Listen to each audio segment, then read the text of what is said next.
What is up, guys? Welcome back to another Transformers video here today. And in case you haven't seen my previous upload, I was covering a bunch of the big reveals with the Terracons and Maximals. Now we're going to do all of the Autobots and humans. Wanted to split it up into two videos so it's not too long.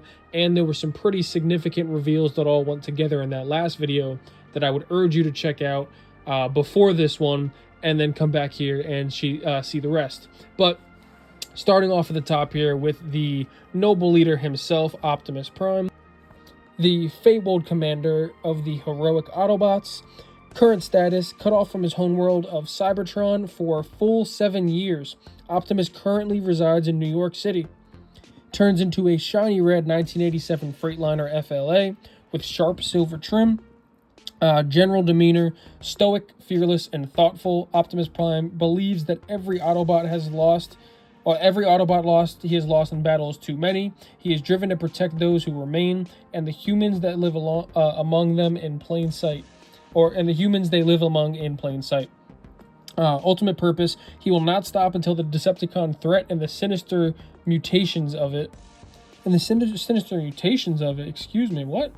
Has been neutralized for good, and his Autobots have returned home. So here we know they're trying to get home, but the Decepticon threat and any sinister mutations of it.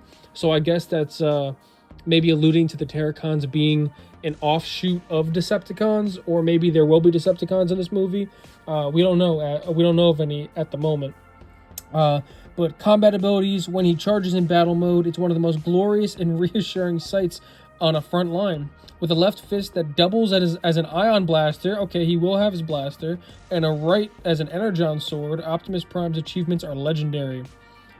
Trivia: Prime senses what the key Scourge is seeking, and Rise of the Beast could also mean for the Autobots. A way home. Okay, so that leads into the previous video where we learned that Unicron is trying to get this key so he could pretty much make a time-traveling / space bridge contraption. So, Bumblebee next. Autobot Scout. The Autobot most known for forming friendships with humans is currently forced to stay anonymous among them. A black and yellow 1977 Chevy Camaro, now with a rugged off-road upgrade. Bumblebee is open, optimistic, and an eternal adventurer, befriending bots and people alike with his car radio chat. But having fun and cracking jokes doesn't make this brave Cybertronian any less of a warrior. There's no one you'd rather have by your side in a fight. True. Ultimate purpose: fueled by a need to be there for his friends and fight to the end for the greater good, Optimus Prime and his fellow Autobots know they can count on Bumblebee with their lives. Combat abilities: Bumblebee is a trusted Autobot who never leaves anything out on the court. No matter what mission or challenge, he will always bring his A game. Trivia: despite all his courage and experience in Scourge and the Terracons, Bumblebee will face his deadliest ever opponent. And that seems to be the theme, that these are the deadliest opponents of all time for them. But Mirage, next up. I'm interested for this one. Autobot Warrior. Current status: Mirage has been stuck in an underground car park for way too long for his liking. This Autobot doesn't fit so well with laying low. He's a silver 964 Gen Porsche 911. General demeanor: Mirage is as smooth as his alt mode curves, but also delights in pushing limits and testing boundaries, and isn't afraid to challenge authority. So is he going to be back-talking Prime in this? Okay. Ultimate purpose: he's cool, calm, casual, and maybe a little cocky, but don't let that deceive you. One of his holographic illusions. Mirage sincerely believes in doing the right thing and would never let any harm come to his friends. Good. So I'm guessing he's pretty much like the good version of Crosshair, where he'll be a little pushy, but he's not going to be like openly disrespectful and not really caring, and you know what I mean. Combat abilities: Mirage loves nothing more than showing off his skills, especially if it gets him some attention. And with the ability to multiply before your eyes, he can throw people off his trail in a flash.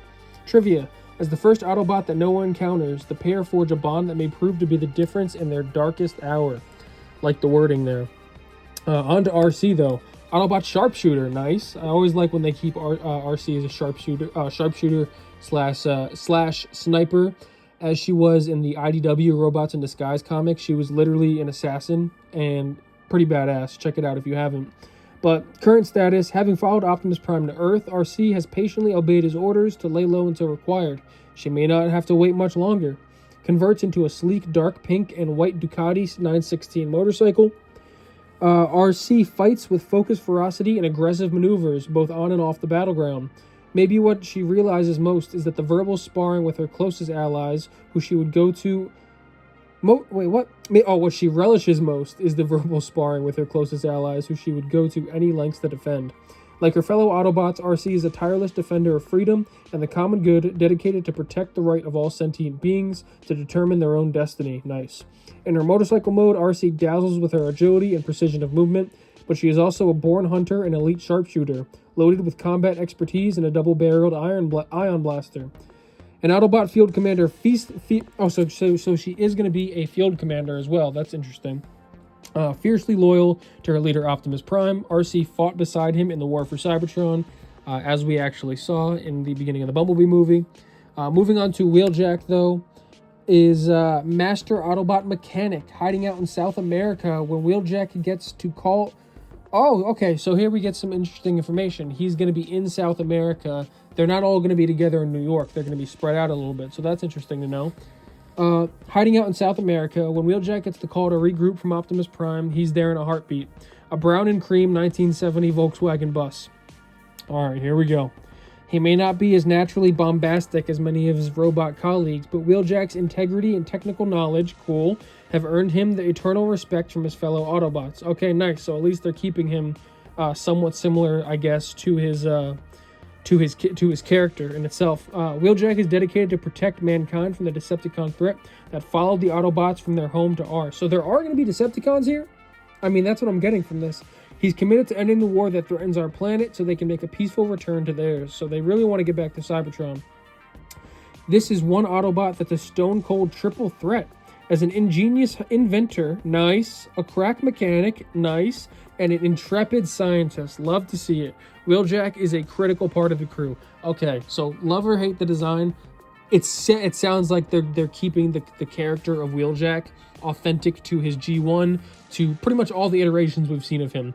Obviously, Prime Wheeljack was a little bit more tooled up as like a wrecker, but still, all the iterations of Wheeljack he was still an ingenious like inventor, and he was still able to do things like what Wheeljack should be able to do. And this sounds like a great description of what Wheeljack is, and I'm excited for this.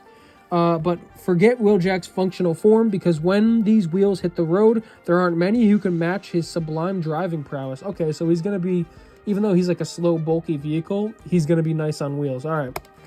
Boom, here we go.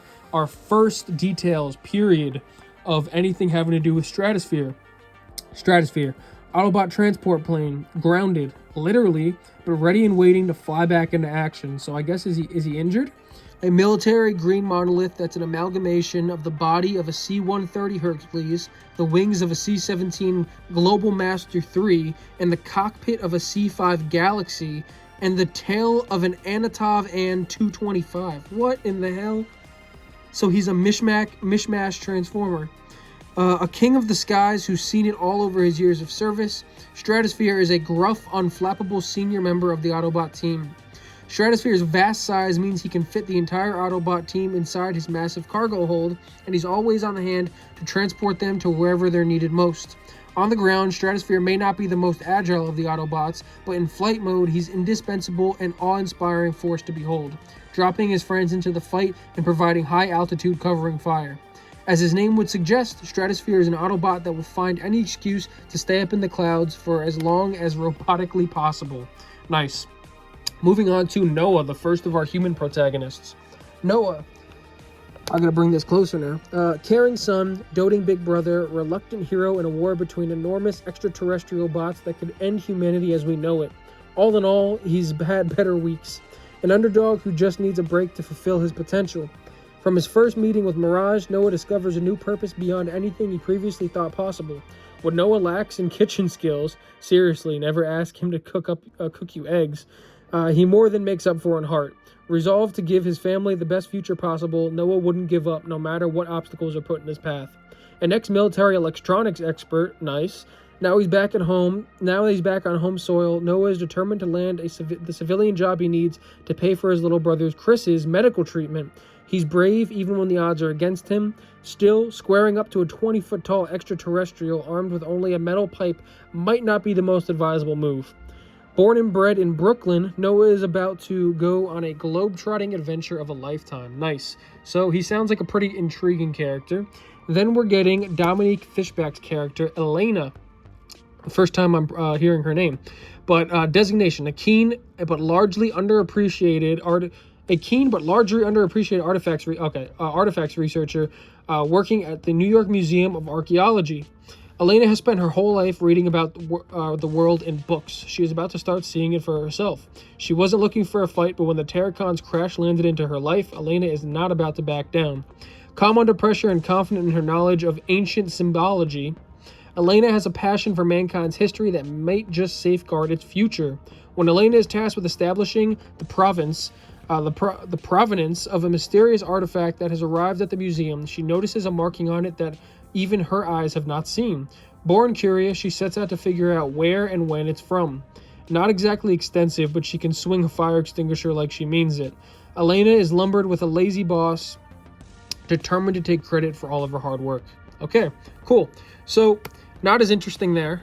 We just get some more information, not substantial information really. We kind of knew where she was from. We heard in the last trailer, or from recently, we heard recently that he was ex-military. Now we know he's electronics, so that may come into use somehow with obviously Transformers. But really interesting getting more character background, knowing their mission. Really good news on Wheeljack, and really cool to start hearing about Stratosphere for the first time. But yeah, that's all we have here today. Really cool to hear all this stuff, and again, just building more hype for this movie. But let me know what you think in the comments down below. Likes, dislikes, anything is appreciated. And until next time, peace.